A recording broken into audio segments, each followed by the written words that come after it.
Good afternoon, everyone, and welcome to the tour of Liberty Hall. We are pleased to have with us today Stephen Smith, the site director and team leader at Liberty Hall Historic Site in Lamoni. Steve grew up in Nauvoo, where he and his family were intimately involved with the Joseph Smith Historic Site that's situated there. Steve began guiding at the historic site while still in high school and developed a fascination of church history. Steve has had an interesting career as a teacher and as a lawyer. Both Steve and his wife, Joni, have taught on the Nauvoo Reservation Nation, and as a lawyer, Steve's specialty was working with schools on Indian reserves in Arizona. After retiring, Steve accepted the opportunity to serve as the site director and team leader at the Liberty Hall Historic Site in Lamoni, Iowa, which absolutely fitted his love of church history. So I am very pleased to be able to introduce you today to Stephen Smith. Thank you, thank you, thank you. I appreciate that. I am at Liberty Hall, and I am upstairs in the office area. As it was mentioned, I grew up in Nauvoo, but our generation, just is a little bit of an introduction here, because you'll see this as I go through some mention of this. For our generation, we grew up in the church in a very changing time. You know, we've changed a lot of our perception of ourselves and our theology and our history. And so it's been a changing time for people. Some of that has been quite difficult, at least for me, and has really required a lot of working through. But Joseph Smith III was one of my heroes, always has been, because to me, he brought the church back, and the church, as I was growing up in it, was more flavored by Joseph Smith III than probably anybody else. Of course, we had Joseph Smith Sr. too, or Joseph Smith Jr., the prophet that was killed in 1844. But anyway, I just do that as kind of a background. If you came to Liberty Hall, you would see across the street from Liberty Hall, there are two residences. And although we're all volunteers, for the team leader and for our maintenance specialist, we do provide housing for them, for us. So we appreciate that. If you guys are ready, I will go ahead and begin the tour. You're seeing the outside of Liberty Hall, and I am upstairs actually in that building right at the moment, but let me give you a little bit of background about our history. That is me standing in the doorway. When we begin our tours, quite often we will start outside talking about the background of the building, who Joseph Smith III was. And so let me just give you a little bit of that. Some of you may be more familiar than others. As many of you may know, his father was the founding president of the Restoration, what's called the Restoration Group of Churches, and was killed while the church was in Nauvoo, Illinois.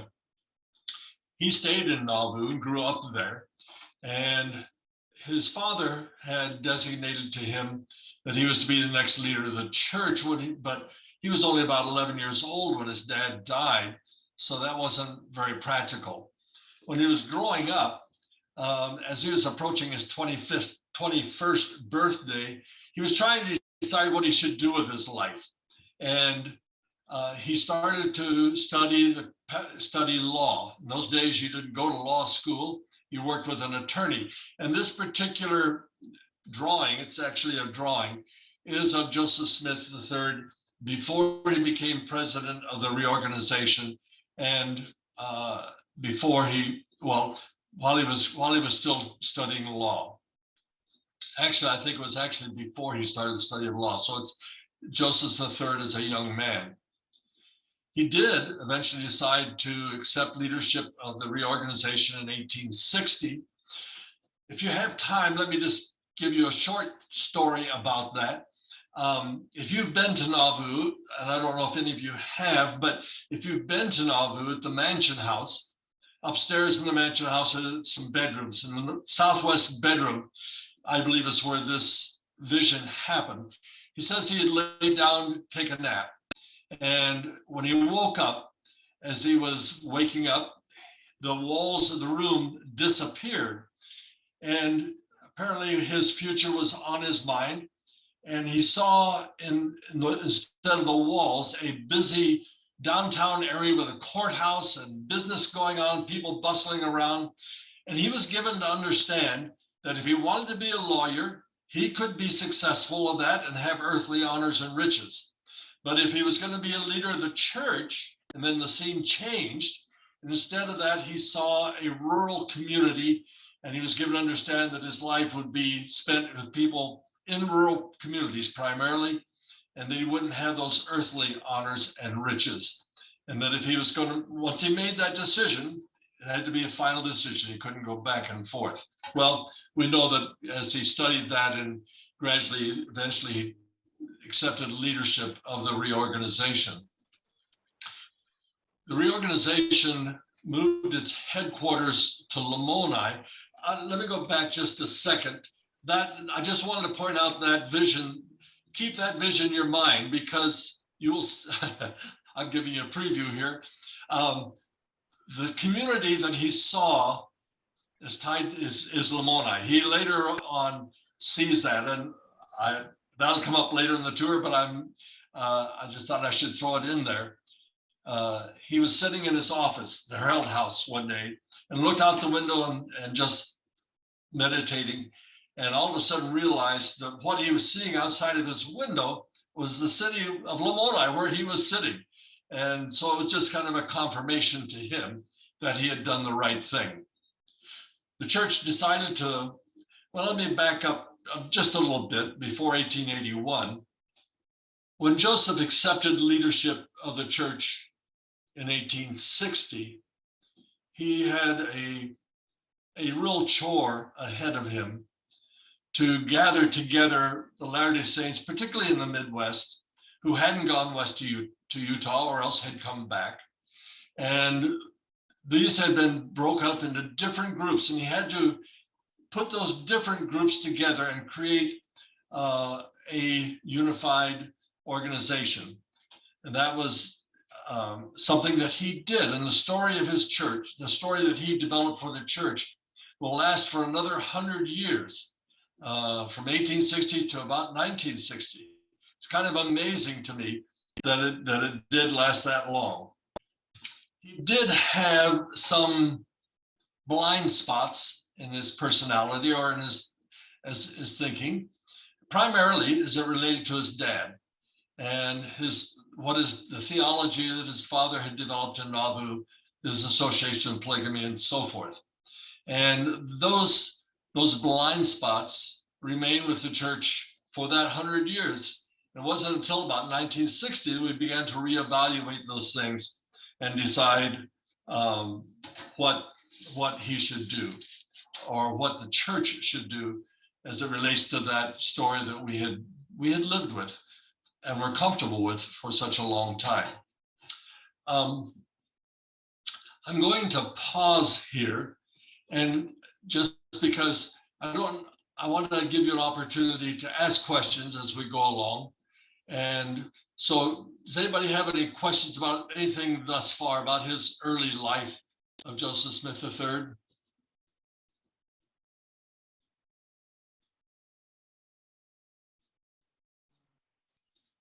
Okay, let me go back again. The Community of Christ, the church that he led was called the Reorganized Church of Jesus Christ of Latter-day Saints. Today it's called Community of Christ. And as its name indicates, one of the basic concepts or beliefs of the church revolves around the concept of community. And that community is very, very important. And from the whole history of the church, people have tried to develop communities, places where they could live under Christian principles as they understood them together and have that kind of a lifestyle together.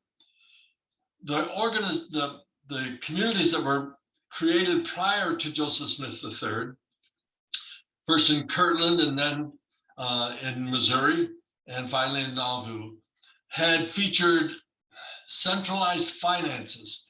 The church was the primary financial center of the church, motivator, provided the finances, handled the finances, and sometimes used those as power bases. Those communities developed a concept of block political power. They would all vote the same way. They would decide who they were going to support. And in an area, there was enough church members that they could swing the elections their directions for whoever they wanted. And they were quite exclusive. You know, they didn't let other people really participate in the communities. And those things, those stresses, really caused the people around them to reject them and eventually drive them out of the various places where they were. Joseph III, when Joseph III took over leadership in 1860, the church members continued to press him to designate another place for them to gather. He was resistant to that. You know, he'd lived through Kirtland, he'd lived through Far West and Independence, or not Independence, but Far West and Nauvoo. He'd seen his dad killed, his uncle killed, and the church scattered. So he wasn't anxious to do that again. But church members were insistent. And so he eventually agreed to do that, but he insisted that it be non-sectarian, that is, not exclusive to just church members, non-political. They would not treat elections in block voting way, and not financed by the church itself. And so they decided to create a foundation, a corporation, a private corporation. It was church related, and the officers were church members. The presiding bishopric were a part of those board members, but it was a private, it was not a church, it was a corporation. And they would sell stock in the corporation to raise money. They would use that money then to buy property and develop that property with homes and farms. This is a time when there were still a lot of open prairies in the Midwest here. And then as they sold that, as other church members moved in and took over the properties that they had begun to develop, or develop farms themselves, they would pay the corporation a price for that, and the money would go back into the corporation. That corporation was called the Order of Enoch, or the First Order of Enoch, although it wasn't quite the first, but it was called the Order of Enoch. And they looked around in Missouri and Iowa, Nebraska, Illinois, and eventually settled on this area where Lamoni is now in south central Iowa. They were able to buy over 3,000 acres of land here, and at about $8 an acre.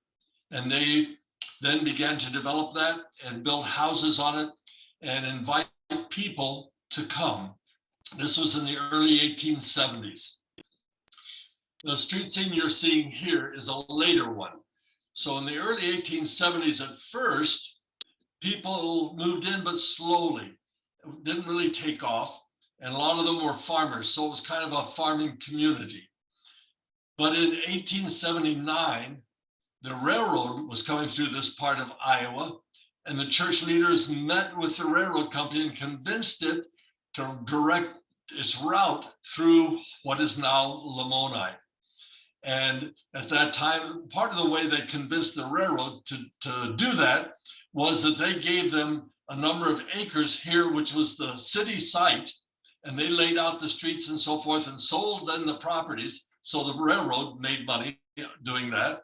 But then the people began to move into this center place. And with the railroad and the transportation that it offered, the town grew then rapidly. This scene, as I say here, is from the 1920s, and you'll see the electric lines and telephone and so forth. That was not during the time that Joseph Smith was here, but it was such a vibrant scene that I thought really kind of illustrated Lamoni as it was during Joseph Smith III's time before he left in 1906. One of the things that we talked about was that railroad. And the CB&Q Railroad provided a way to get farmers' produce to market and people to come in, go shopping. And so it was a blessing to Lamoni. This scene of the railroad station in Lamoni is actually when there was a church, what we would today call a world conference. So delegates were coming into Lamoni on these trains. And so you had all of these people. Again, you can see from the telephone lines that it's a little later than Joseph Smith III's time, but it became the center of the church because the headquarters of the church was here. When they moved the headquarters of the church, they also moved Herald House. And Herald House then was first of all, it brought in a lot of people who had been employed by Herald House. And secondly, it provided employment for a lot of those people and was an economic engine for the community. And so it was an important part of the community. They also built the church. This was the Saints Church in Lamoni. Remember, Independence hasn't been developed yet. There's no stone church. There's no auditorium. There's no temple. And so this was the center organizational center of the church. And this is where they would hold the world conferences or the church conferences. They also, because education was such an important aspect of their concept of what a community should be, they built Graceland College, 1895. This is the administration building. And a number of you may have been to Graceland. I'm assuming that some of you may have been to Graceland and seen Lamoni. That building is still there, and Graceland is still in operation. Gary's taking classes there, who is helping me with his presentation. They also built what they called Saints' Home. It was a home for older Latter-day Saints who didn't have a place to live. You can see the design looks a lot like Graceland, and this was up on the north side of Lamoni. And as people would come in and as needed, they would stay here, they would live here. They had their own little farming organization, but it provided a place for elderly saints who didn't have someplace else to go. It was a social kind of program. That was true also. They had an orphanage as a part of the Lamoni time period of the church. And they would bring orphans here from all over.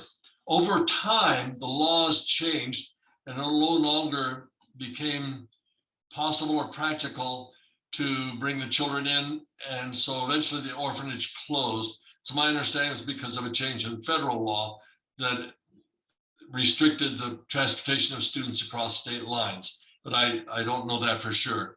But I'm always intrigued by all these social organizations that the church was involved here in Lamoni. The Lamoni period was also kind of a golden period for the church.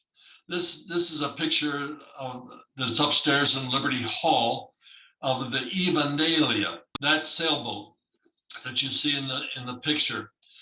The church was interested in expanding overseas outside of the United States. And one of the things they wanted to do was get back to Tahiti or the South Sea Island, the Sandwich Islands.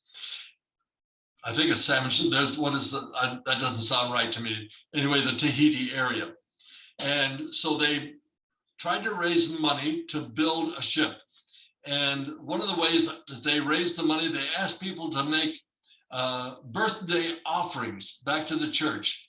And the birthday offerings that they asked for was just for 1 penny for each day, each year of your birthday. So if you were 5 years old, you could send in 5 pennies. Or if you were 60, you could send in 60 pennies. But the money came in and they were able to build this boat in San Francisco. My great aunt and uncle, John and Ida Emma and Joseph Burton. I got the wrong uncle there for a minute. Emma Burton, who wrote Beatrice Witherspoon, if that book was popular in the church for a long time. He was a sea captain. So he and then Mr. and Mrs. Case were also part of the ship's complement, helped sail the ship from San Francisco to Tahiti. And they became missionaries in Tahiti, and the boat remained there. Okay, that's background. Let me just pause here for a second. Is there any questions at this point? I'm loving the birthday offerings. Isn't that neat? That Yeah. is a great idea. I can see that being used. And I did have a question about the Graceland. Is there any kind of connection at all between Liberty Hall? Is there any kind of like friendship or something that happens between Graceland and Liberty Hall? There's not a formal legal tie between Liberty Hall and Graceland. We, in the fall, quite often, some of the students will come and tour the site. Some of the professors, Tom Moraine and Diana Jones, brings the foreign students over, and others. This year, we are working to have one of the business students be the business manager. I was talking before we started the slideshow that we're doing a renovation of a one-room schoolhouse that's on our site, and it involves keeping track of monies and time, volunteer time, and so forth. So I talked with Grayson about seeing if one of the business students would be interested in serving as have an internship to do that business leadership for us. And one of the students has indicated an interest. We haven't met yet because Grayson's just kind of reopening, but next week, I think it is, scheduled to meet with him and hoping that he will take that on for us. There have been interns here in the past, but not in the past few years. We've also, with that schoolhouse and its development, part of the project is to research one-room schools and what their teaching methods were back in the Victorian times. We're talking right around the turn of the century or prior to that. And so I'm trying to get the Grayson Student Education Association involved with that. That hasn't happened yet, but I'm still hoping that will. And we want to see if some of them will be some of the docents for us that in the spring would take student groups through the school. So we have those kinds of ties and friendships here in Lamoni. And Lamoni is a small enough town that people are involved in a lot of different things, but we don't have formal ties beyond that. I'm not sure, does that answer your question? Oh, yes, it does. And I just love to think about the business department becoming in some way involved, or the education department being some way involved, connecting. Oh. That's wonderful. Thank you. Thank you. I've got great hopes for that. We'll see. We'll see if it materializes, but that's our plan. Okay, let me go back to our screen. Okay, this is Liberty Hall. If you'd have come today instead of Liberty Hall, this is about what you would have seen. There's car parking in the back. The little white signs on the door are informing people that were closed because of the COVID. They're welcome to walk around. And then there's a sign that isn't in this picture that gives you information about Liberty Hall. Liberty Hall, Joseph and his wife, Bertha, designed Liberty Hall before they came here and hired a man, Thomas Jacobs, who was not a member of the church, to build it for them. This is Victorian times, and you'll see this, some of this architecture. You'll see the windows, the dormer windows. You'll see all this fancy woodwork. It's all typical of the Victorian age. You'll also see that as we go in through these doors, you'll see a hallway that goes down the center of the stair of the house, and all of these rooms on the right here are for the family. These are family rooms, bedrooms, living rooms, and sewing rooms, so forth. On this side, on the left-hand side, are the rooms for formal activities. A parlor where Joseph would have special guests, library, dining room, and so forth. But that was the formal side. This was the family side. Let's go inside. There's the hallway I was talking about. That stairs goes up to the upstairs room. Liberty Hall was quite large. It has 10 bedrooms, eight bedrooms upstairs, 2 downstairs. And when Joseph built it, he did receive some criticism for building such a large house. But during the time that he lived there, there were 15 to 20 people most of the time living in the house. Not only Joseph and his immediate family, but also Bertha's mom and dad and some of her family lived with them. They had a Mrs. Black, who was a widow lady who hadn't had a place to live. She had gone to live with them when they were in Plano, Illinois, and moved to Lamoni with them. Thomas Jacobs, the guy who built the house, after he built the house, he didn't have a place to live. And so they said, you can live with us. And they just took in people. And so all of those rooms were busy, and it was a busy place. I just wanted to mention something about Thomas Jacobs, that builder. Although Joseph, he lived with Joseph and Emmy, he was not a member of the church. And my impression is that he had an alcoholism problem. But that didn't stop Joseph and Bertha, did I say Emma a minute ago? Joseph and Bertha from taking him in and making him a part of the family. And it's just, Joseph was very, very proud of the hospitality of the church. Joseph wrote at one point in time, he wrote this about Liberty Hall. He said, Liberty Hall throbbed with life, teeming with the bustling activities of a large and growing family.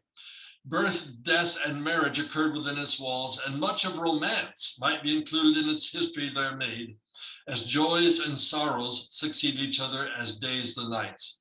Our beloved Liberty Hall well earned its reputation for freedom and good cheer, and its doors stood open for all who wished to enter and enjoy its hospitality and depart thence in kindness and love. So the term Liberty Hall doesn't refer to political liberty. It refers to hospitality. They wanted people to feel at liberty to come there and share the home with them. We're in the hallway. Let's just turn to the left here and go in through this door to the formal side of the house. And this is the parlor. All of the furnishings of the house are period timepieces. That is the kind of furniture that was, some of it was in Lamoni, but others did not. But they're pieces that people had in their homes during the time when Joseph and Bertha lived here. And there are a few pieces that belong to the Smith family. We'll try to point those out to you. Let's go on into the parlor. If you went in the parlor, took just to the right inside the door, you'll see this fireplace. And above the fireplace is a picture of Joseph Smith Jr. That was Joseph III's father, the one who was killed while they were living in Nauvoo, Illinois. Joseph had a picture of his father in the house. We don't know whether it was this portrait or not, but we know that he had a portrait of his dad in the house. Let me just mention this fireplace also here.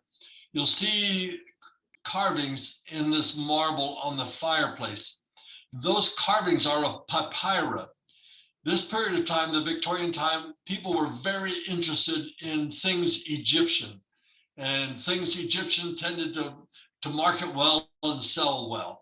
So the people who made these fireplaces adopted these papyrus designs. But Joseph, when he was building the house, contacted the manufacturer of that fireplace. And he said to the manufacturer, hey, I'm building this home. The church, we're building this community in Iowa. If I have this kind of a fireplace in my home, people come and see it and like it, then they'll contact you because they're going to want to have the same kind of fireplace I have in my home. And won't you give me a good deal because of that? And you'll see that there are 2 of these fireplaces in the house, one on this wall and the one right behind it we'll go to look at later. And I don't know what he paid for them, but I just thought it's interesting that Joseph dickered for them in that way. If you turn around there and look on the south wall, there's a portrait of Joseph Smith III, possibly the way he looked, well, he did look, while he was still in Lamoni, living here in Lamoni. Over to the right, you'll see Joseph's desk. And that's a life-sized photo of Joseph III. But I'd like to just talk about this picture up on the wall there for just a minute. That picture is of Ada Clark, and the baby she's holding is W. Wallace Smith. Now, I've been talking about Bertha, Joseph's wife, Bertha. So what is this picture doing up on the wall? So let me just tell you a little bit about Joseph III's family. First of all, he was married 3 times. And Ada Clark, who is a Canadian from the Toronto area, Ontario, was his 3rd wife. I'll come back to that in a little bit. But Ada gave him 3 children, and the middle one was W. Wallace here. We'll come back to her, but let me just walk you through Joseph Smith III's family history. His first wife was Emeline Griswold. Remember, he grew up in Nauvoo, and Emeline Griswold was one of the belles of Nauvoo. She was reportedly a very good-looking gal, slender. We'll find out later that she was somewhat fragile and had health problems, but Joseph was enamored of her. He tells a story about when he and his brothers were riding uptown in a wagon. It had been raining, the road was muddy. If you've been in Nauvoo, you know that hill that goes up to where the temple site is. They were going up that hill, and they saw Emeline picking her way through the mud on the side of the road. So Joseph asked his brothers to get out of the wagon because he said, I want to pick up Emeline and take her up there. And someday, if she accepts, I'm going to marry her. Well, he did. Her family were not members of the church. They didn't like the fact that Joseph was Mormon. And so they were somewhat opposed to that, and at times had created conflict in the family. Emeline, 3 of her girls lived to maturity, and this is Emma on the left, and Carrie and Zadie. This drawing is upstairs in Carrie's bedroom. Carrie was an artist, and she's quite a gifted artist. She had drawn this picture. It's actually, I'm told, a charcoal drawing of she and her 2 sisters. This is also another of her art projects. This is a painting of her mom, Emeline Griswold. She was about 7 years old when Emeline passed away. And let me just explain that. Emeline and Joseph had the 3 girls. They also had a son, a little boy, and the little boy passed away. That was very hard on Emeline. She got pregnant again, but then had a miscarriage, and her health just deteriorated after that time. There's some indication that she may have had tuberculosis. Now they're not living in Nauvoo, they're living in Plano, Illinois. But Emeline, and they called her Emma, Emma became less and less able to take care of the family. So they began to hire gals from the community to come in and help her take care of the family. One of those gals that they hire is Bertha Madison. Bertha Madison, she was the daughter of Norwegian immigrants, and she was one of the girls hired to come in and help take care of the family. Emeline, her health deteriorated. She passes away. Joseph has the 3 girls left, and gets a lot of advice from well-meaning people about what he should do with his family, break them up, have other people raise the girls or whatever. Joseph decides to try to keep the family together, and he asked Bertha if she would stay on to help take care of the family. Bertha was a little bit reluctant because she was afraid people would say nasty things about her if she was living in Joseph's home, a single gal with his wife passed away.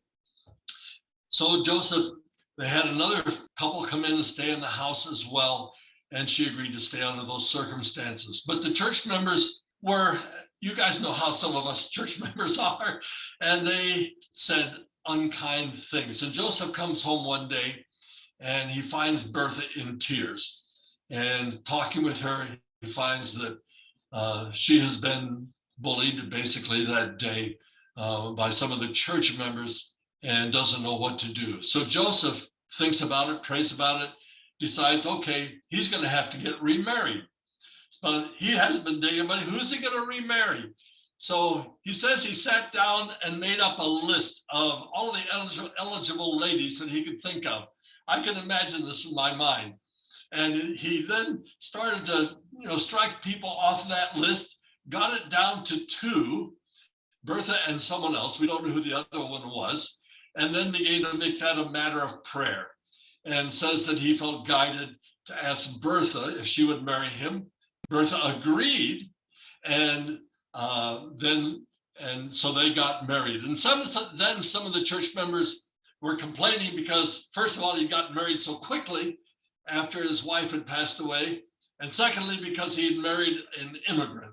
And I guess that still is an issue sometimes here in the US, maybe other places. But Joseph said to them basically, just a minute, you guys put me in this situation, and I selected her for myself, not for anybody else. I mentioned the fact that Emeline was a slender, slight girl. Bertha was a stout lady, and she had grown up on the farm. She was used to working with farm animals, raising crops, so forth. She was a no-nonsense gal, but Joseph very much appreciated her as his wife. He commented one time, I was intrigued by this, that Bertha in some ways had a better education of the scriptures than he, Joseph III, did. Because Joseph growing up, Joseph III in Nauvoo, there was no church there. There was no RLDS church there, no LDS church there. So they attended Presbyterian Methodist churches in Nauvoo, and that's where he grew up. And it wasn't until he was thinking about taking over leadership of the church that he really began to study our scriptures, our church's scriptures. But Bertha had been raised in the church, and so she was more versed with that. Although it was a practical marriage to begin with, they developed a deep love for each other. And Joseph wrote this about Bertha. He says, after Emeline's death, I was singularly blessed in the choice of my second wife, for a long and close companionship of 23 years have borne ample witness to the wisdom of the direction I'd received in the selection I had made. They have 6 children in Plano before they moved to Lamoni, and they have another daughter here in Lamoni. So they had 7 children. Their oldest son will pass away here in Lamoni, David. And David apparently had a congenital heart defect, but he lived until about 16 and then passed away here in Nauvoo. But Bertha became the first lady of Liberty Hall. She helped Joseph design the house the way she wanted, and she was the primary homemaker here for many years. Among her children will be Fred M., who became president of the church in 1914, Israel A., who became president of the church in 1946. I think I had that date right. And then W. Wallace, that we mentioned before. I'm sorry, just a minute. Bertha had two of the future presidents of the church, Fred M. and Israel A. The third one of the Smith family will be W. Wallace. And this again then is Bertha. Let me just, the story about how he met Bertha is, I think, also intriguing. Joseph is in his 60s by the time Bertha passes away.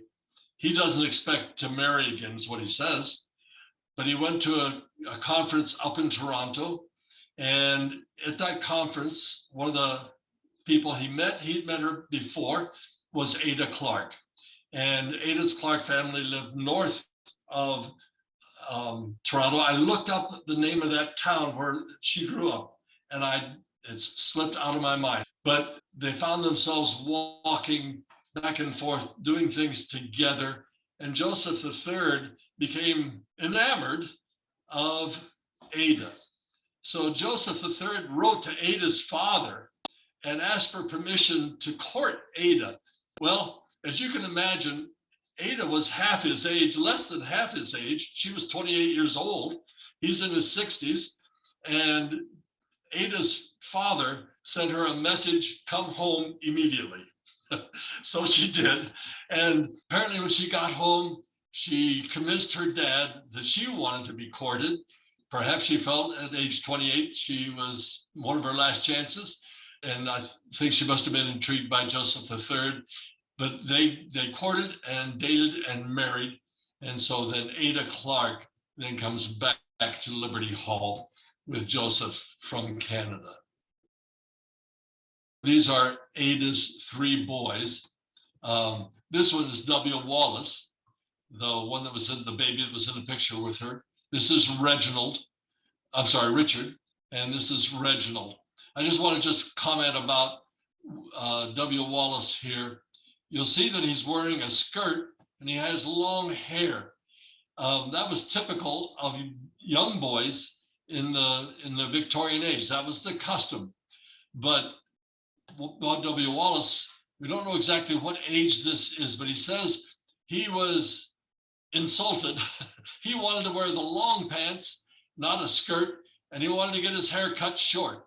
And so he convinced his brother, Richard, to hide behind the ferns in the parlor there and to cut off his hair. Well, they did. They got caught. It'd be pretty hard to hide that, and got in trouble. But William Wallace got his short pants and no longer had to wear the skirt. So he was happy about that.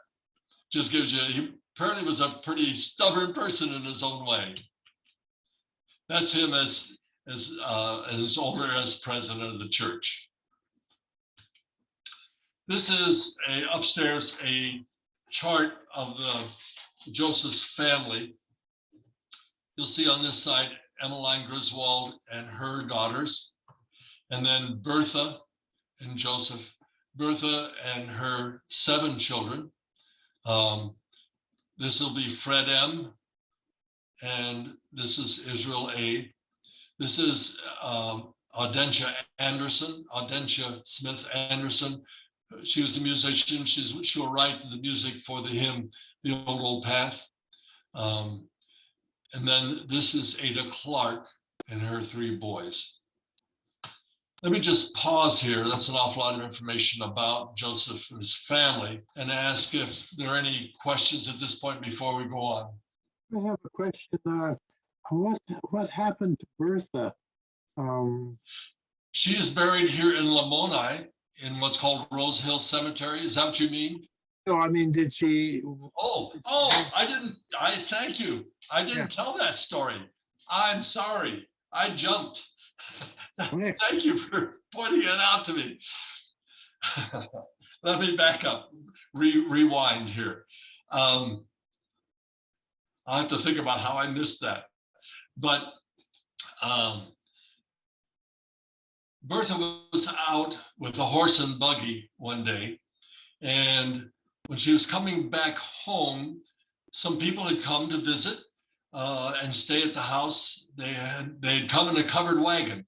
And so when she drove the horse and buggy into the yard, something about that situation frightened the horses, scared the horses, and they bolted, turned over the wagon, threw her, or the buggy, threw her out against a pile of cordwood there. She picked herself up, dusted herself off, and seemed to be okay.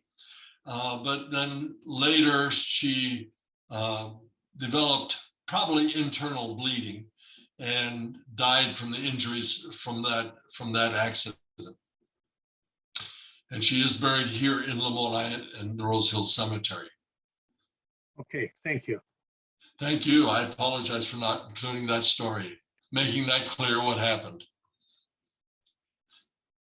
Any other questions at this point? Okay, let's go on. Okay, back to the parlor. There's Joseph's desk, Joseph and Ada Clark that we have talked about. If you turn to the right in that room, you'll see this pump organ. This is a Schoeniger pump organ. It was manufactured in 1881. The Smith family did have a Schoeniger pump organ. And if I was a little bit more skilled, next time I do these tours, I hope to be able to have sound so you can hear the organ play. I haven't mastered that skill yet, but that was used. The organ that they had was used here in this parlor. Wasn't just a place for Joseph to meet officials, but it was also a place where the youth gathered and remember, they don't have TV and radio, those kinds of things. So they gather and they sing, and Audentia, the musician I was talking about, would often play the organ for them, and they would sing songs as for recreational time in the house. If we go past that organ, you'll see in that middle room, that's what we call the library. You'll see that the library has four, well, you can't see them all. It has four of these doors, 2 doors here and 2 doors here. And so all 4 doors can be closed. So here in the library, you can have some private space. And so this is where Joseph would sometimes meet people if he needed conversations in private. But it was also the library. Joseph was proud of his library and had a good sized library for the time. These bookshelves that you see, Liberty Hall was restored in the 1970s.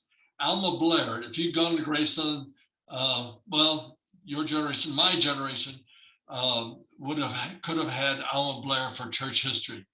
He was a history teacher, and one of the projects, he took on the project of restoring this house back to its 1900 time frame. And one of the things when he was taking wallpaper off, carefully trying to find what was the original wallpaper, he found the location of these bookshelves. So they rebuilt the bookshelves back in the same place where they were. Over on the other side of the room is this additional bookcase. And there's a plaque up here in the top. When Joseph moved from Lamoni, he left Liberty Hall in 1905. We'll talk more about that. But in 1906, he's going to move to Independence. This bookcase goes and becomes a part of the Graceland Library. Of course, Graceland is still quite young at that time. When Alma Blair restored the house, Graceland gave this bookshelf back to Liberty Hall, and it is still there today. On this side of the room, which is the west side of the room, you'll see this fainting couch. We can tell stories about that fainting couch, but the reason I show that particularly is because when you close these doors, you had some privacy. And Joseph III says that it was quite common for the young people, his kids, when they were dating, if they wanted to have some privacy, they could come into this and have their private area. Now, as a dad, I wonder how much he monitored that space while the kids were there and how much liberty they were given. But let me just tell you a story about Joseph III and courting practices during the Victorian era. Joseph III tells this story about when he married Emeline, his first wife. He says at the conclusion of the service, the minister bent down and was going to kiss Emeline in congratulations, and Joseph stopped him because Joseph III says, "I've only kissed her once before the wedding. That was when we got engaged. I kissed her at that time. I want to be the first one to kiss her as my wife." So he did, and this gives you a feel for how different the courting services, the courting customs were back in the Victorian age. Over on the other side of the room is this fireplace. So we're back behind the one that's in the parlor. That's that same fireplace with all the doors closed. And I apologize, when I took this picture, I didn't realize I had left the broom there. But we're told that Joseph liked to sit in this room. If you close the doors in the wintertime, had the fire going, it would warm up that room, be a nice, warm, cozy place. And it was one of his favorite places to sit and read or rest. We're going into the dining room now. And in the dining room is this large table. The table is actually set up as it would be for a Sunday lunch or Sunday dinner. And these plates with you can see the gold rim on that plate. These plates with the gold rim were not Joseph and Bertha's, they were actually Albert A's. Albert A's was his cousin, and that was his china rather than Joseph III's. Let me just tell you about this table. If you look underneath the tablecloth on that table, there's the underworks underneath and the tabletop. The underworks are original. We're told that the original tabletop was cherry. And one year the church was having a fundraiser. And so as a motivation to get people to donate funds, they took that tabletop and cut it up into small squares. And if you get donated a certain amount, you got a square from the prophet's table. And so that tabletop no longer exists. But the carriage, when Alma Blair was restoring the house, he found this carriage upstairs in the attic. So they brought it back down, created a new top. They think the original table was an expandable one you could add leaves. This table does not anymore do that. Looking across the table, you see all those, also this, what's called a pass-through. This is one of the features that Bertha really requested be included in the house, was a pass-through from the kitchen into the dining room, so that you didn't have to carry all the food around or take the dishes or whatever back to the kitchen. This goes directly into the kitchen so you can pass those through. Also in that room is this large piece of furniture. It's quite nicely made and well carved, and people always want to know what it is. And I guess it's maybe some kind of a china cabinet or something. But when you open it up, you'll see that it pulls out, and inside is a bed spring, like a Murphy bed, except a Murphy bed is built into the wall. So you would place this in a room where you had space, so that if you needed an extra bed for people when they came to visit, you could pull this out and have that extra bed. Let's go on into the kitchen. This is the kitchen. In the kitchen, first of all, is this cast iron stove, wood burning stove.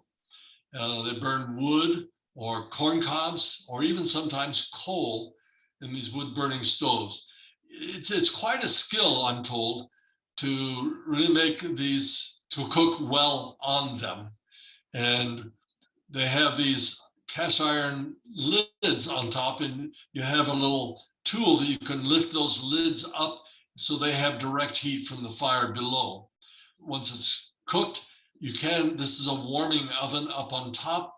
The hot air goes up through the chimney and keeps this area warm. so you can keep things warm there. This is that pass-through window from the dining room. And over here, you'll see a sink. And in the sink is this pump.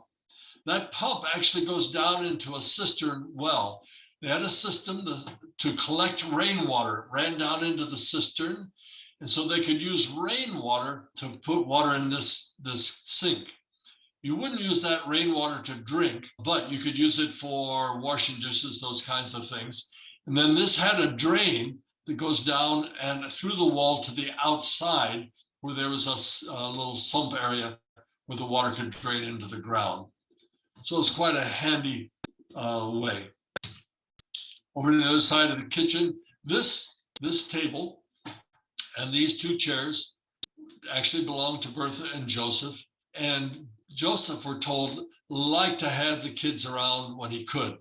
I should have told a story about in the dining room, the formal dining room, the custom there was that if there were adults guests, the adults got to eat first and the kids had to wait and eat at a second sitting.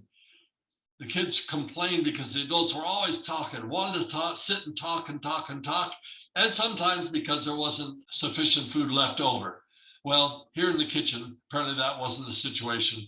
Joseph liked to have his kids, grandkids around and to help feed them. This is a pie safe over here where it has holes in it, but there's too small to let flies through. So if you had breads and pies, things, you could store them in there. Over the one side of the room is an ice box.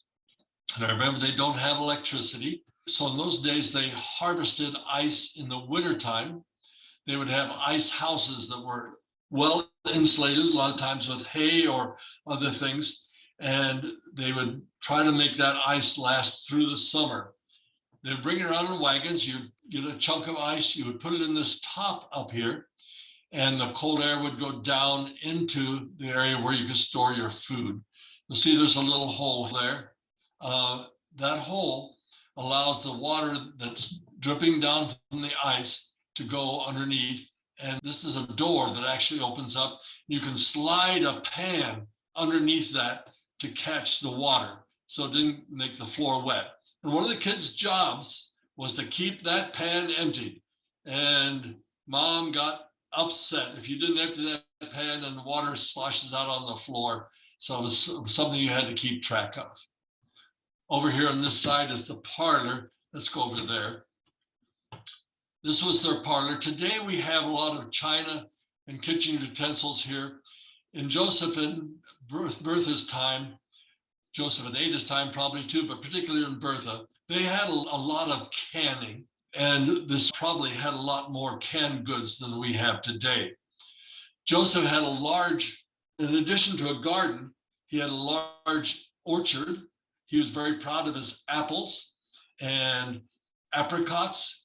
And Bertha tells, or actually it's Bertha's daughter, Audentia, tells the story that Bertha wanted to have peaches in there also.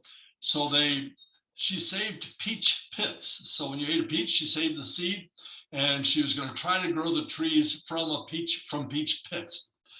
Joseph III thought, you're not going to be very successful in that. And he made the comment to her, okay, I'll pay you $1 for every box of peaches you get out of those. Well, they took off and they had lots of peaches. Audentia says that Bertha could have made him a poor man if he'd had to pay $1 for all the boxes of peaches that were there. If you go out in the hallway, and this is Gary Reese, who's one of our volunteers, out in the hallway. So we've left the kitchen, we've come into the hallway where we originally came into the house. These chimes, which belong to the Smith family, hang there. And we're told that Joseph Smith III liked to go down to the kitchen early in the morning. Of course, you don't have central heat, so it would be cold in the morning. He liked to go down to the kitchen, build a fire in the kitchen stove, get the house warmed up, and cook breakfast. He liked to cook breakfast, and he liked a big breakfast. He would have flapjacks and steak and pie, if there's pie available. Anyway, when breakfast was ready, he would ring these chimes, and the kids had 5 minutes to get down for breakfast. And if they didn't get down in 5 minutes, then they got a lecture about punctuality. If you come to Liberty Hall, you can still ring those chimes today. Okay, we've gone up the hall and we're now in the family side. This is the sitting room or family room. And we're told that this is where the family spent a lot of the time. Joseph himself would spend a lot of the time. He was editor of the Herald. He was the chief editor of the Herald. He didn't receive a salary as president of the church, but he did receive a salary, $90 a month, as the chief editor of the Herald. As he aged, he began to lose his sight. So he would work more and more from home, and a lot of his work would be done on these tables. But also, it was a place where the family gathered at night. They liked this big fireplace. They comment about that. And they would, remember, we don't have television, radio, so they would read, they would play checkers and chess. They'd crack nuts, like walnuts, and make popcorn. And this is where they would spend their evenings, family evenings together. Over in the right-hand side of the room is this lovely, we call it a solarium.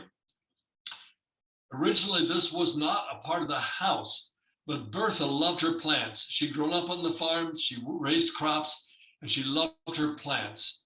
And so she asked Thomas Jacobs, the man who built the house, if he could turn this wall into a solarium, a place for plants to grow with glass going the outside. Originally, there used to be another door here that would go into the family side of the house. So he took out that door and built this solarium. We still keep our plants there today, but Bertha was famous for the plants that she kept in the house and of her green thumb, I guess you would say. Off to the left of the solarium there, that desk was Carrie's. And when Carrie passed away, we received a number of her household items, including this desk, this writing desk of hers. We're going to go into the bedroom here.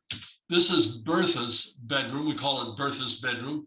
I'll talk about that, more about that in just a minute.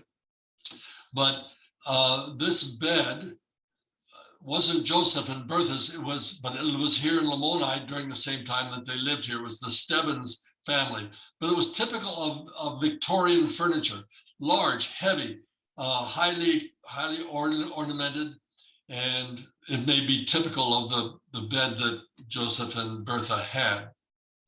Off to the side is this large trunk. This was actually Bertha's trunk.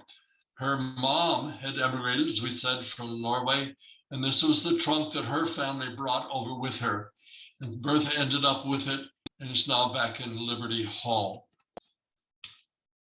Also in this room is what they call a slave cradle. This cradle has wheels on it. You can pick up the handle here and you can take it with you where you want to go. And you can work, you don't have to wake the baby up and lay her back down or whatever. You can, if the baby's asleep or whatever, you can just leave her in the cradle and take the cradle with you. We're told that it's called a slave cradle because the design was originally, the design was created by the slaves in the United States, particularly the southern states, so that they could take their babies and small children out with them when they went out to the fields to work. And the design grew to be very popular. And so you would have these slave cradles that were much more elaborate, I'm sure, than the original slave cradles, but became very popular. Also in this bedroom, Bertha's bedroom, is this crib. It's one of our newest acquisitions, but it was here in Liberty Hall. This crib was built by Bertha's father, Mads Madison. He was a woodworker. Up here at the top, you'll see this headboard on the crib. I've seen earlier pictures of it, and there apparently was a headboard down here. I don't know what happened to that headboard.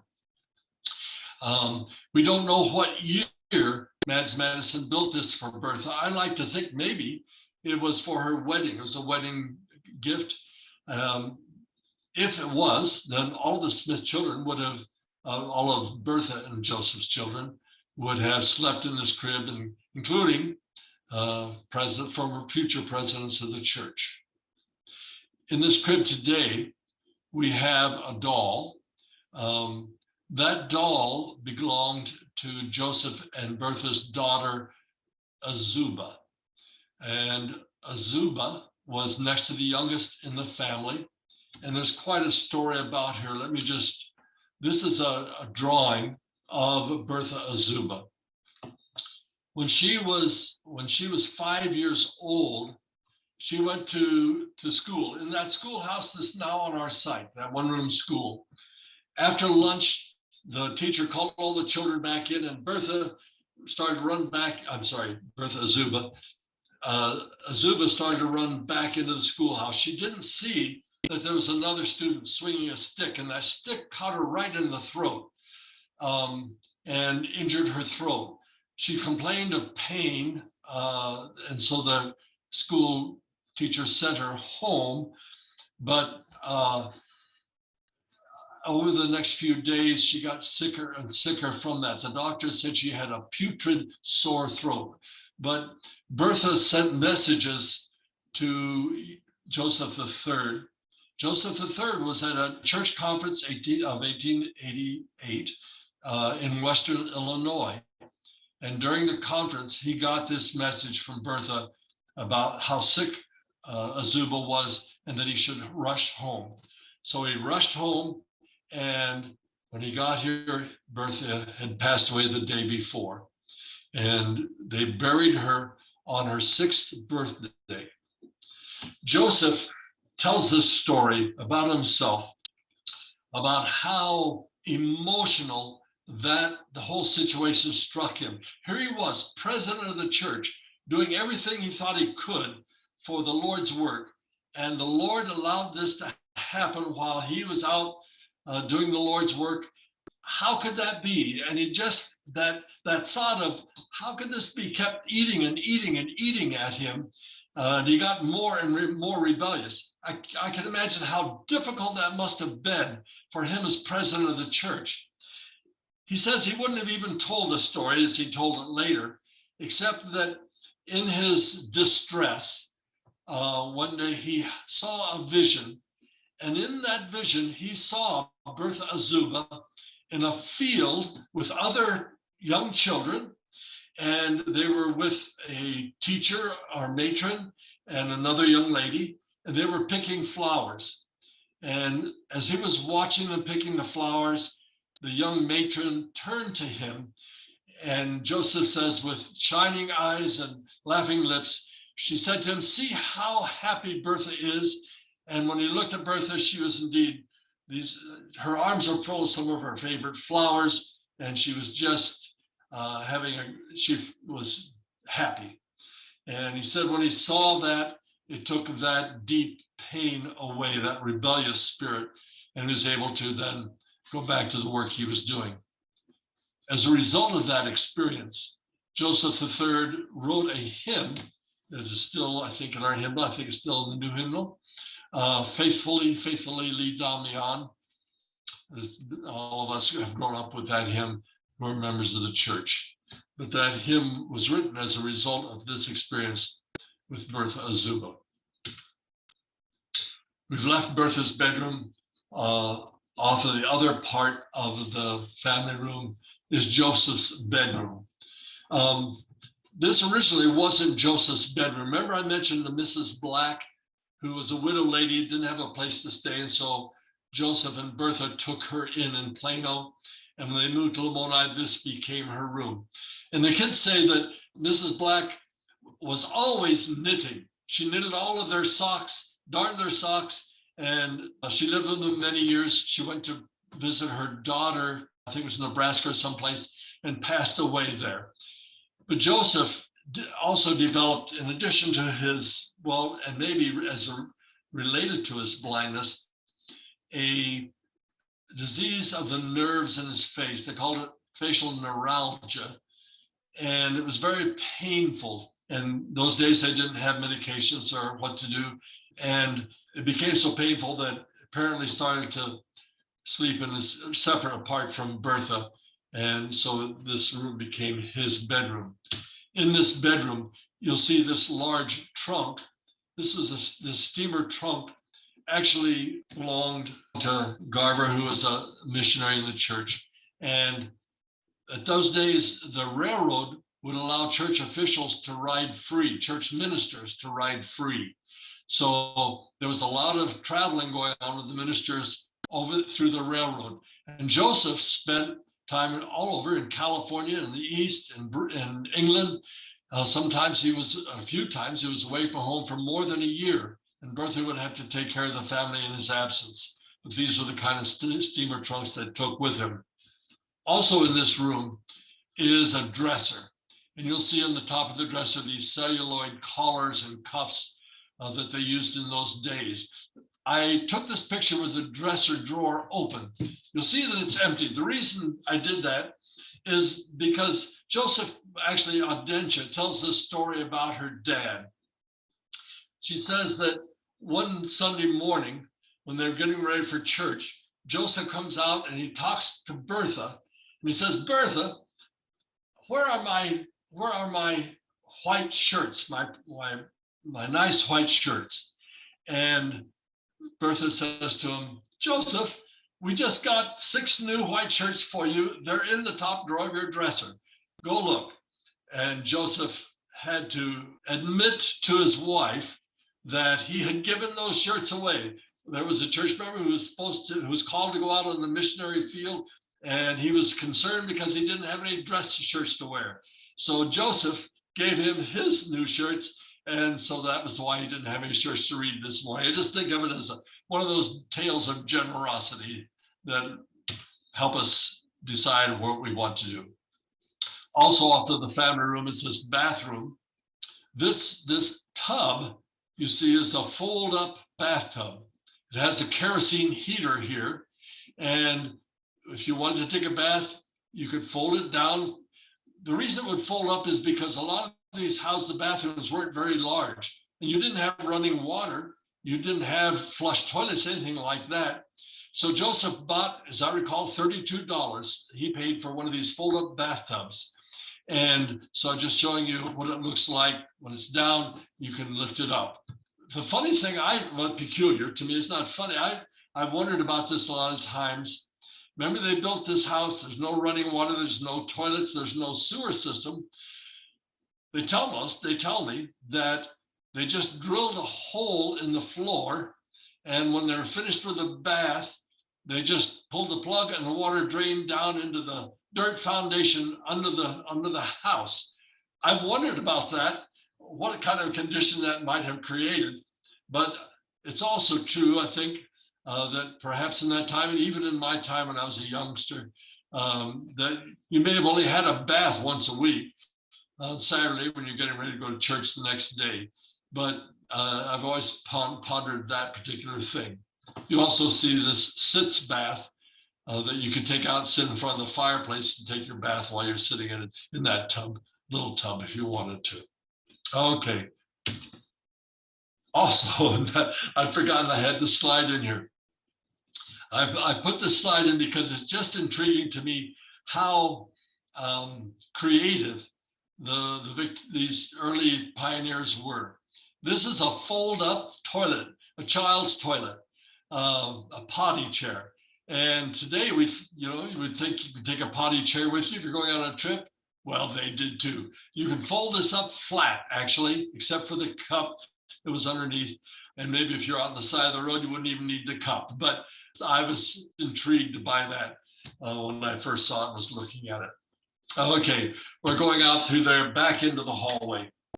The stairway was moved because Liberty Hall, after Joseph and Bertha and Joseph and Ida, actually Joseph and Ida moved away, they turned it into an old folks home.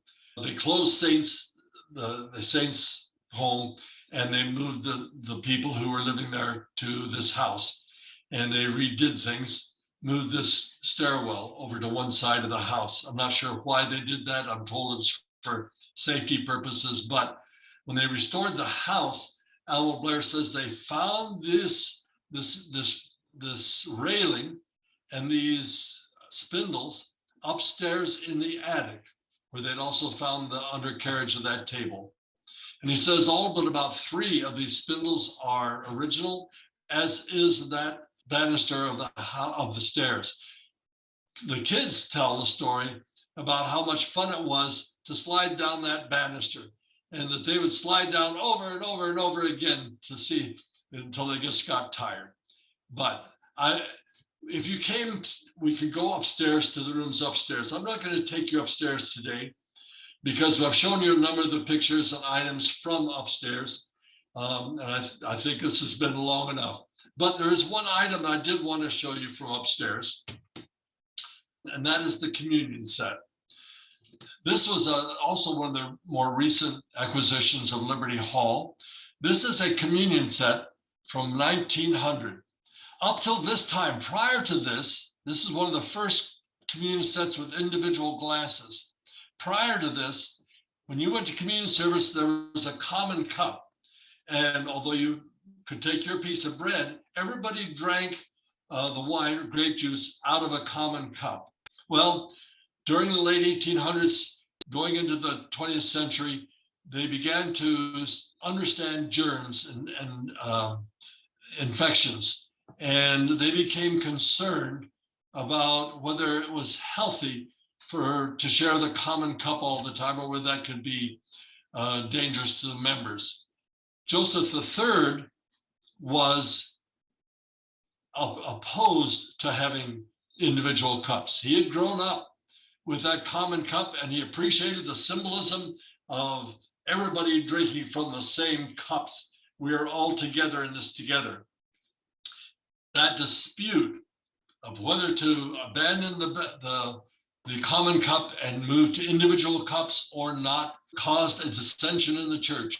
And some church members left because of this dispute over the common cup. And the reason I show that is because I just want to show that even during Joseph's time, there were changes, and so those changes were hard at times for people to live with.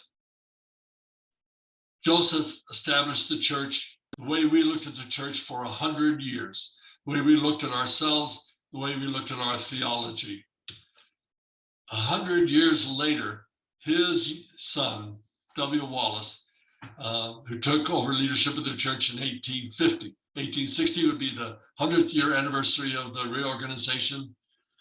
In 1858, W. Wallace, amazing to me, begins to change the things that his father had done and to bring the church in a new direction. And church history also during this time was being reevaluated, and we began to question some of the assumptions and assertions that we had made in church history, and what to do about that. And as I started out to say, that sometimes that's been a little bit of a hard thing for us, our generation, to go through. We're still working our way through that. But it's interesting to me that Joseph Smith III created that first view of the church, or not the first view, is he had redone that after Joseph Jr.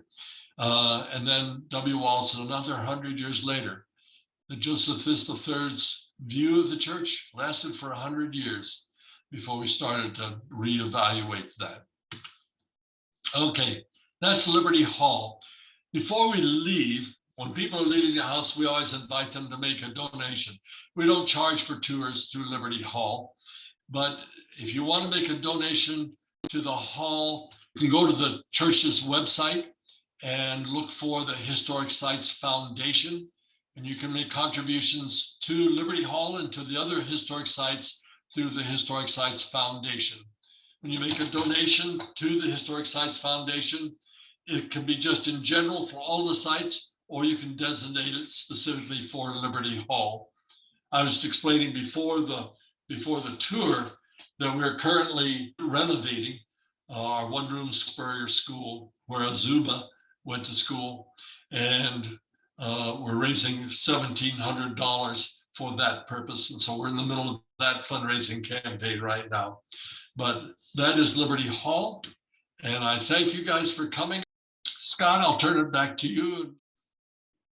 Well, I think at this point, we are going to say thank you very much for a very interesting tour, because I see that we've gone well past our 1 hour, which has been really good. So thank you very much, Steve, for the tour of Liberty Hall. And perhaps we can try this again and see the upstairs. Okay, Thank you, Stephen. you're welcome. Thank you, Stephen. You're welcome and thank you.